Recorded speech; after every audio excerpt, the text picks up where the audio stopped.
माता पिता को चाहिए बच्चों की पॉकेट देख के बात करें, और बच्चों को चाहिए कि अपनी सुविधाओं में कटौती करके भी माता पिता की इच्छा की पूर्ति करें। इच्छा दोनों की ऐसी होनी चाहिए, तो घर में सुमति बढ़ेगी, और ये बहुत जरूरी है। प्यार से बोलो जय श्री कृष्ण।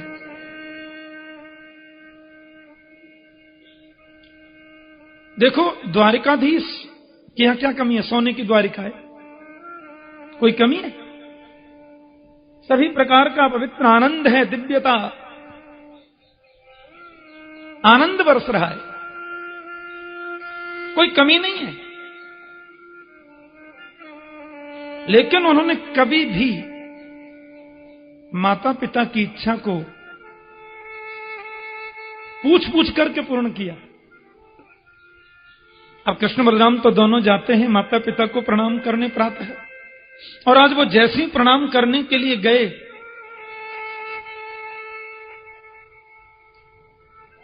वसुदेव देवकी के चरणों में वंदन करके कृष्ण बलराम ने पूछा, पिता क्या इच्छा है? बोले, बेटा, अब वो सूर्य ग्रहण के अवसर पर कुरुक्षेत्र में एक बहुत सुंदर यज्ञ हो, ऐसी अभिलाषा है। बड़े संत लोग पधारे, वैदिक विद्वान ब्राह्मण पधारे, सुंदर यज्ञ हो, इच्छा यही है। अब तुमको जचे तो देख लेना। इतना वैभव है, फिर भी ये बोलते हैं तुमको अच्छा लगे तो। गोविंद कहते हैं, कैसी बात करते हैं आप? धूमधाम से यज्ञ होगा, बड़े बड़े संत महात्मा अमलात्मा ज्ञानी मुनिंद्र कृपा करके पधारेंगे, उसमें कोई कमी आ ही नहीं सकती। पिताश्री महामंत्री को आदेश कर दिया, तुरंत जाएं, जगह का शोधन करें, संतों के विप्रों के रहने की व्यवस्था करें। सीमंत पंचक्षेत्र कुरुक्षेत्र की पवित्र भूमि पर सूर्य ग्रहण के अवसर पर यज्ञ होगा, सत्संग समागम होगा। महाराज दूत चले गए, महामंत्री जा रहे हैं, सब व्यवस्थाएं देख रहे हैं। अब क्योंकि कुरुक्षेत्र हमारे ब्रजमंडल से भी बहुत दूर तो नहीं है, इसलिए ब्रजवासी लोग भी कुरुक्षेत्र में पधारे। जय श्री कृष्ण। माता यशोदा गई, नंद बाबा गए, ब्रज की गोपियां गईं। गर्ग संहिता आदि में तो लिखा है कि राधा रानी भी गई। एक तरफ मैदान में यदुवंशियों का कैंप लगाए, उस मैदान के सामने पांडव लोगों का कैंप लगाए। कुंती माता के भाई वसुदेव आदि सब लोग आए हैं, पूरा यदुवंश आया है। और एक तरफ ब्रजमंडल कैंप लगाए महाराज, ब्रजवासियों का कैंप। हाँ, कन्हैया अपने एक कक्ष में विश्राम कर रहे हैं। अब नदरानी यशोदा को पता चली कि मेरो लाला आयो है। हे भगवान, मैया ने सुनी लाला आयो है, सो मैया दौड़ पड़ी अपने कक्ष से। मेरो कन्हैया देखियो का, मेरो लाला देखियो का, मेरो गोविंद देखियो का। अब यहां लाला तो कौन बोलता है इनको द्वारिका में? द्वारिका में तो बहुत लंबा नाम है। यदुकुल कमल दिवाकर वसुदेव नंदन परव्योमादिनाथ यदुवंश शिरोमणि श्री कृष्णचंद्र जी महाराज। 2 लाइन में आता है नाम पूरा। अब मैया कनुआ कनुआ करती पूछ रही है, अब इस नाम से कौन जाने? वहां जिस कक्ष में कृष्ण सो रहे हैं ना, उसी कक्ष के बगल में होके नजरानी निकली। भैया मेरो लाला देखियो का, मेरो गोविंद कन्हैया। गहरी नींद में कृष्ण से हड़बड़ा करके उठे, बोले इतने प्यार से कन्हैया सिवाय मां के और कौन बोल सकता है? मैया मैया मैया मैया मैया करके दौड़े, अपने कक्ष से निकल करके आए, नदरानी के चरणों में लेट गए। गोपाल मैया ने उठा करके गोविंद को अंक में लपेट लिया। श्री कृष्ण उन्हें लेकर के अपने कक्ष में आए। पूरे यदुवंशी लोगों के कैंप में एकदम खलबली मच गई। कौन? बोले भैया गोकुलवारी मैया आई है, सब इसी नाम से जानते हैं, जिसने हमारे द्वारकाधीश को उंगली पकड़कर चलना सिखाया, जिनके माखन की याद आज भी गोविंद करते हैं, मां यशोदा पधारी है। अब तो महाराज ये दौड़ पड़े, सब यदुवंशी दर्शन करने को आए। मैया पलंग पर बैठी हैं, गोविंद चरणों में बैठे। मां ने ऐसे हाथ कर करके लाला को देखो और बोली बड़ा दुबलो है गए। बेटा कितना ही तगड़ा क्यों न हो, मां के पास जाएगा तो एक ही बात बोलेगी, बहुत दुबरो है गए, है ना। मां का स्नेह होता है, मां का प्यार होता है। प्यार से बोलो जय श्री कृष्ण। इतने में महाराज एक हृष्ट पुष्ट बलिष्ठ पुरुष आया, बड़ा सुंदर लगता है, दूसरा कृष्ण है क्या, अतिरथी वीर। उसने आकर के मां यशोदा के चरणों में प्रणाम किया और वो भी बगल में खड़ा हो गया। मैया बोली जी कौन है? कृष्ण बोले मेरा ज्येष्ठ पुत्र है, बड़ा बेटा, नाम है प्रद्युम्न। मैया अच्छा, ये तो बिल्कुल मेरे लाला जैसा ही है। दूसरा और सुंदर पुरुष आया, एकदम हृष्ट पुष्ट बलिष्ठ। उसने भी नजरानी को प्रणाम किया और बगल में खड़े हो गए। मैया बोली जी कौन है? कन्हैया बोले मेरा बड़ा पोता अनिरुद्ध, आपका बड़ा पड़पोता। तीनों खड़े हैं एक लाइन में, बाबा, पिताजी और पोता। अब देखो विचित्र बात, श्री कृष्ण के पोता की उम्र है 25 वर्ष की, कृष्ण के पुत्र प्रद्युम्न की उम्र है 50 वर्ष की, और बाबा श्री कृष्ण है 15 वर्ष के। बोलो जय श्री कृष्ण। बताओ ऐसा होता है? ऐसा ही है। बेटा 50 वर्ष का, पोता 25 वर्ष का, बाबा 15 वर्ष के। क्योंकि भगवान पर तो कभी काल का असर नहीं होता, परमात्मा पर काल का असर नहीं होता, वो कालातीत हैं। भगवान श्री राम ने 13,000 वर्षों तक शासन किया इस राष्ट्र पर। अवध सम्राट श्री राम, भागवत में 13,000 वर्ष की बात लिखी है, लेकिन 13,000 वर्ष तक रहने के बावजूद, 13,000 वर्ष की उम्र होने के बाद भी राम जी देखने में लगते थे 15 वर्ष के। भगवान को मूंछ नहीं आती, दाढ़ी नहीं आती, सफेदी नहीं आती, ये झुर्रियां नहीं पड़ती, वो तो नव नवाए किशोर है। बाल अवस्था, पौगंड अवस्था, किशोर अवस्था, युवावस्था, वृद्ध अवस्था। भगवान बाल, पौगंड, किशोर होते हैं, पर युवा और वृद्ध तो कभी होते ही नहीं। नव किशोर है मेरे गोविंद का स्वरूप, नव नमायमान किशोर है कन्हैया। महारानी नंदरानी बड़ी प्रसन्न है, कृष्ण की पत्नियां भी आ गई, सबने दर्शन किया। नंदरानी ने सबको आशीर्वचन कहा। बोली लाल गोविंद, हमने सुना है कि श्री राधा रानी आई है। कन्हैया बोले आई तो है, दर्शन करने का मन था। कृष्ण बोले जरूर पधारो, क्योंकि हमारे गोविंद जब रोज सो करके उठते ना प्रातः, तो उठते एक ही बात कहते, हे श्री राधे। कन्हैया उनका नाम गाते, और जो राधा राधा गावे तहां सुनवे कू हरि आमे। हरि सुनने के लिए आते हैं, राधा राधा गाते हैं जो। जय श्री कृष्ण।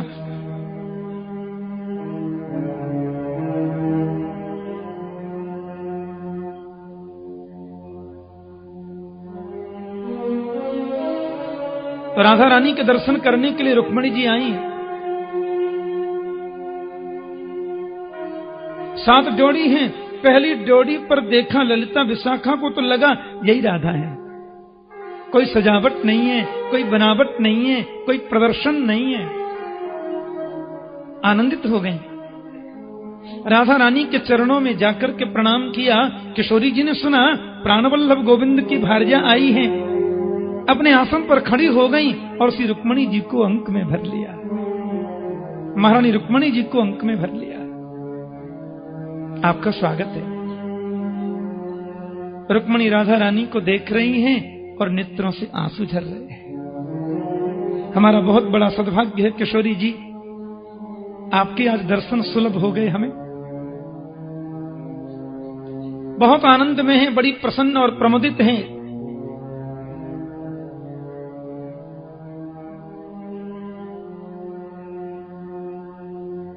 केवल कृष्ण चर्चा।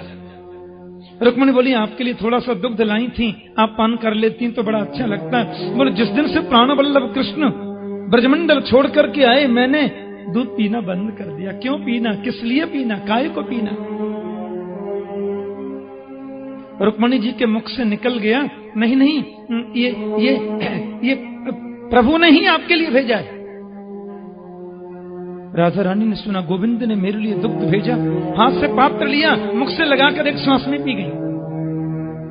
यह भी नहीं देखा कितना गर्म है, कितना ठंडा है। करुणामयी कृष्ण प्रिया, यह देखा ही नहीं कि करुणामयी है कृष्ण प्रिया। प्यार से बोलो जय श्री कृष्ण।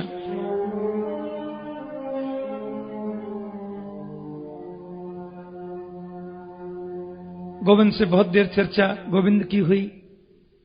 लौटकर जब आने लगी तो राधा रानी से मिलकर के लौटी, गोविंद के चरण में छाले देखे। कहीं धूप में गए थे क्या?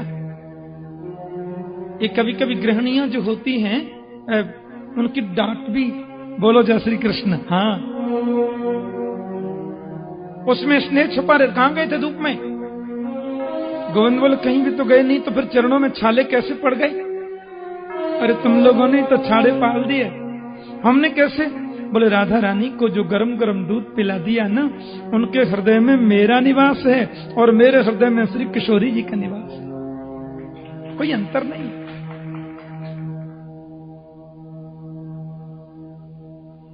और वो आ गई महाराज, राधा रानी के चरणों में आकर के प्रणाम करके बोली, ऐसे ही भक्ति हमारी कृष्ण चरणों में हो जाए, ऐसा ही तादात्म्यपन्न हम कृष्ण के प्रति हो जाएं।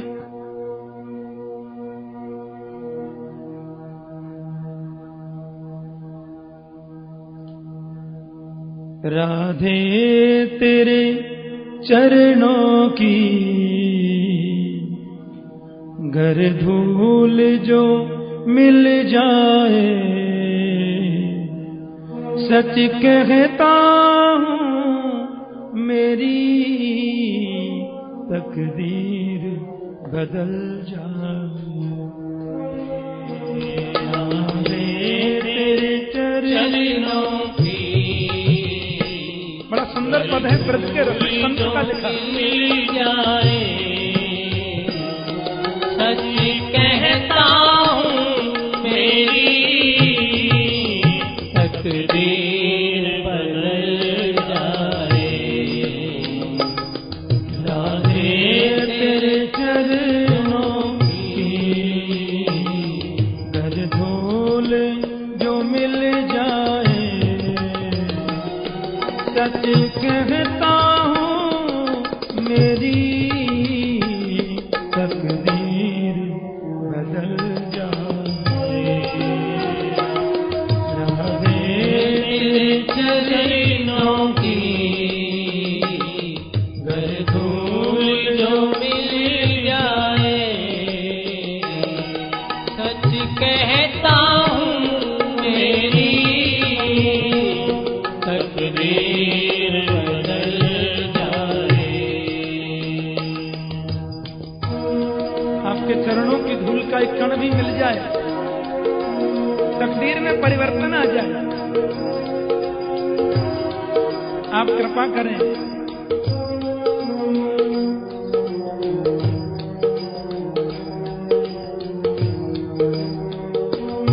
सुनते हैं तेरी रहमत दिन रात बरसती है। सुनते हैं तेरी रहमत दिन रात बरसती है। रहमत दिन रात बरसती है।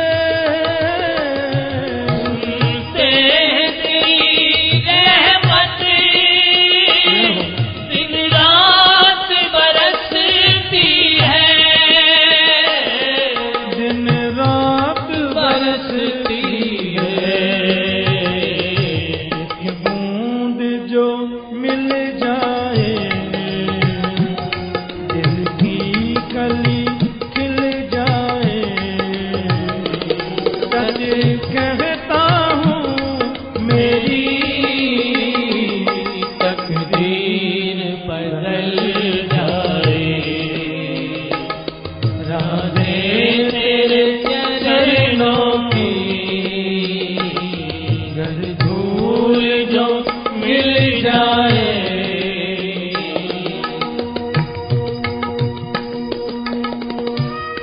आपकी कृपा की दृष्टि तो होती है।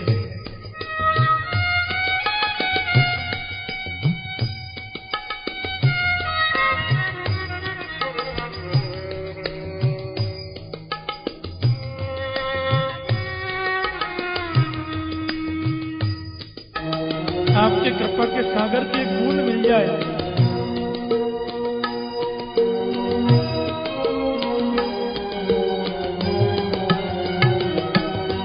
ये मन बड़ा चंचल है कैसे तेरा भजन करूं। ये मन बड़ा चंचल है कैसे तेरा भजन करूं। ये मन बड़ा चंचल है कैसे तेरा भजन करूं।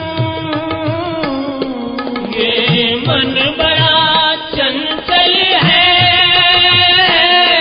कैसे तेरा भजन करूं। कैसे तेरा भजन करूं। जितना इसे समझाऊं उतना ही मचल जाए। सच कहता हूँ मेरी तकदीर बदल जाए। राधे तेरे चरणों की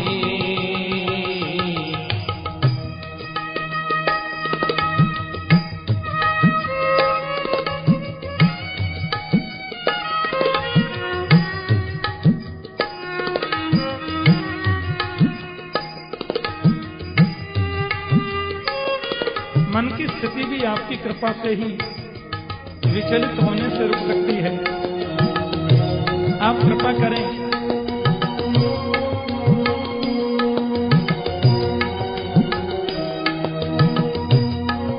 नजरे इनायत हो और चाहिए क्या।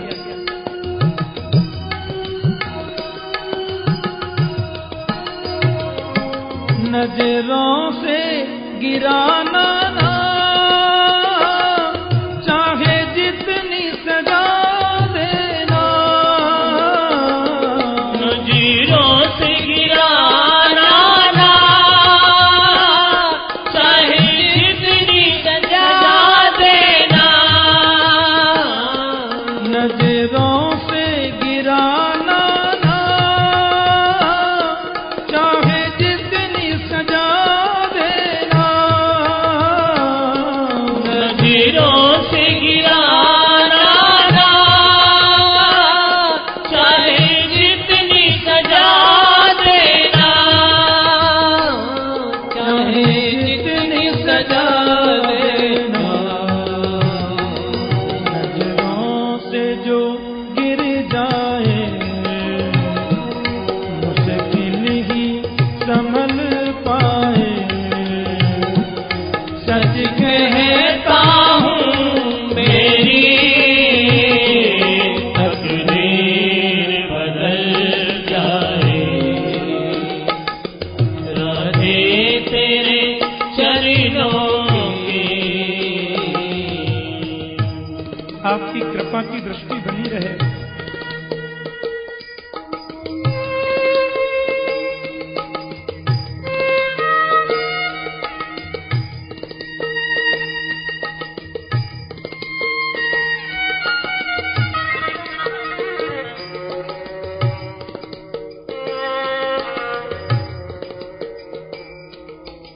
जीवन की अभिलाषा केवल एक है। अंतिम पंक्ति बड़ी सुंदर।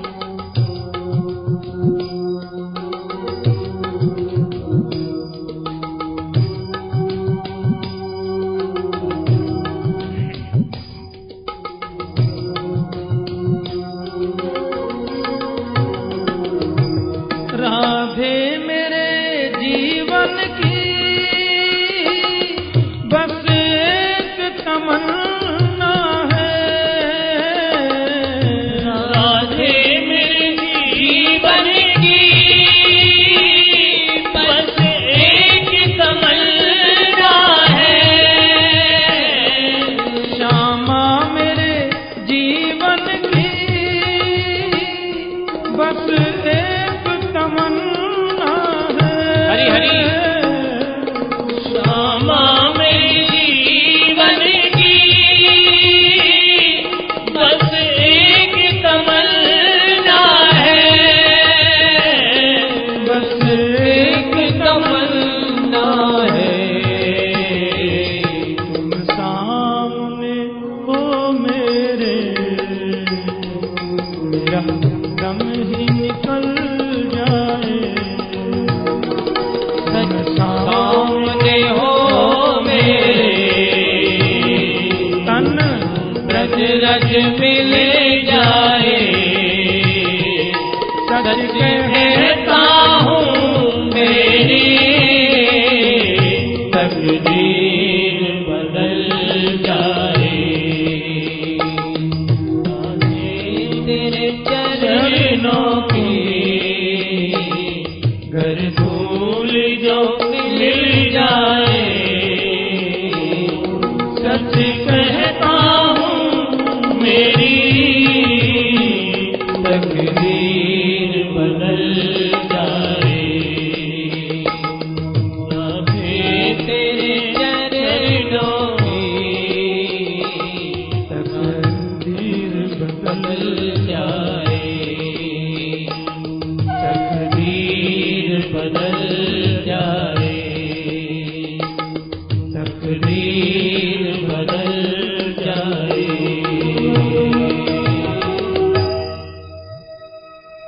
किशोरी की कृपा हो जाए तो गोविंद दूर नहीं है।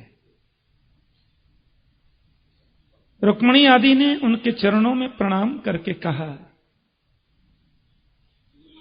गोविंद चरणों की प्रीति उत्तरोत्तर बढ़े, ऐसा आप आशीर्वाद प्रदान कर दें।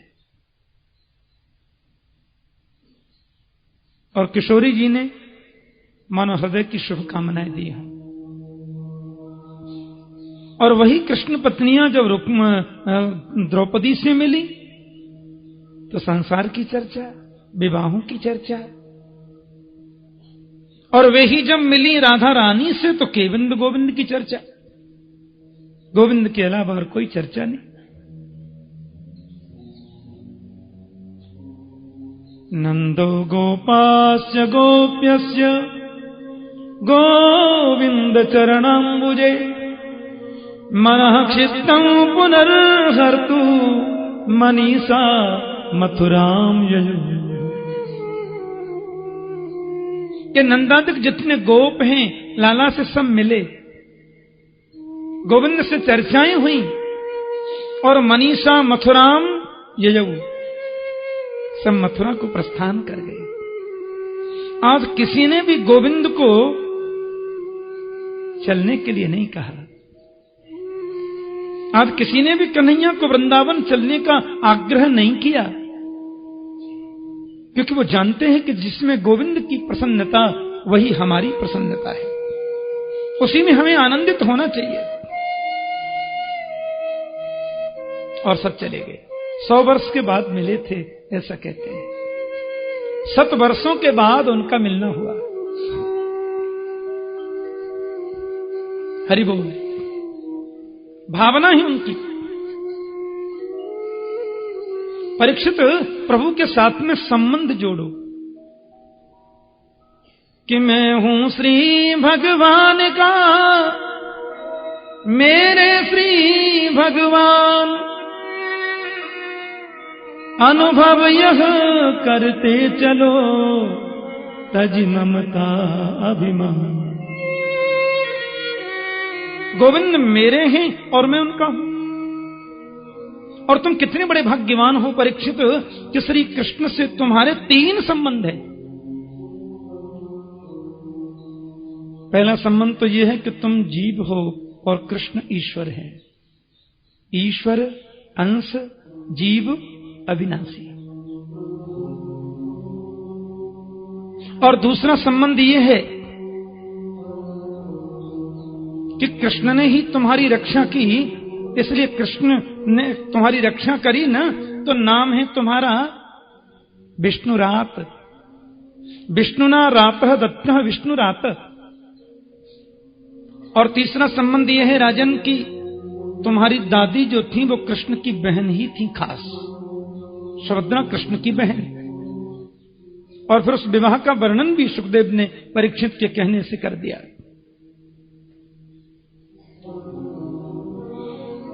राजा बोले, एक बात मेरी समझ में नहीं आती, क्षमा करें। देवासुर मनुष्येषु ये भजन्ते शिवम शिवम, प्रायस्ते धनिनो भोजा, न तु लक्ष्म्या पतिम हरि। देवताओं में, मनुष्यों में और गंधर्वों में जो व्यक्ति शिव की उपासना करते हैं वो धनी ज्यादा होते हैं, क्यों? और जो नारायण की उपासना करते हैं वो निर्धन होते हैं, क्यों? क्षमा करना गुरुदेव, शंकर जी को तो अपने रहने को जगह नहीं है क्या? प्रेतावासेषु घोरेषु, भूत प्रेतों में वास करते हैं, श्मशान भूमि में रहते हैं। अरे अपने रहने को जिसको जगह नहीं है उसके भक्त का वैभव बढ़े, आश्चर्य है कि नहीं? और जिन नारायण के चरणों में माता लक्ष्मी का वास है, उन नारायण के भक्त गरीब हों, ये बात कुछ गले नहीं उतरती। सुखदेव जी बोले, राजन पहले तो मन से इस भ्रम को निकाल दो कि नारायण और कृष्ण में कोई अंतर है। अंतर तो कभी हो ही नहीं सकता। नारायण और शिव में क्या अंतर है?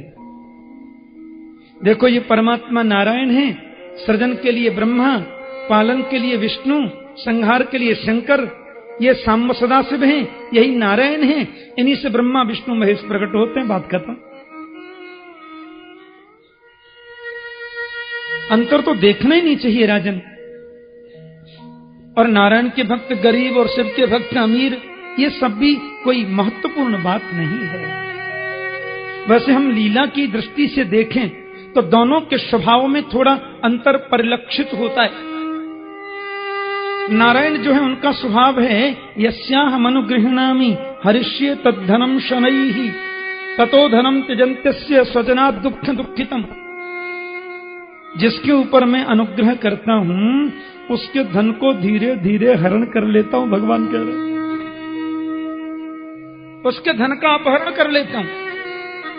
और धन हरण हो जाने के बाद में सगे संबंधियों से यदि सहायता मिलती है उसमें भी एक बार तो विघ्न पैदा कर ही देता हूं। सारी आपत्ति विपत्तियों से निकलने के बावजूद व्यक्ति घबरावे नहीं, अपने धैर्य का परिचय दे, तो इतना धन देता हूं 1000 पीढ़ियों में भी वो धन कभी नष्ट नहीं होता। जय श्री कृष्ण। पहले तो थोड़ा ठोक पीट के देखते, कच्चा है कि पक्का। और शिव जी, हे भगवान, इनकी तो पूछो ही मत भैया। ये तो आशुतोष हैं। हाँ, इसलिए इनकी लीला देखकर के कभी कभी भ्रम हो जाता है। एक आदमी शंकर जी को स्नान कराने के लिए गया तो देखा शिव जी के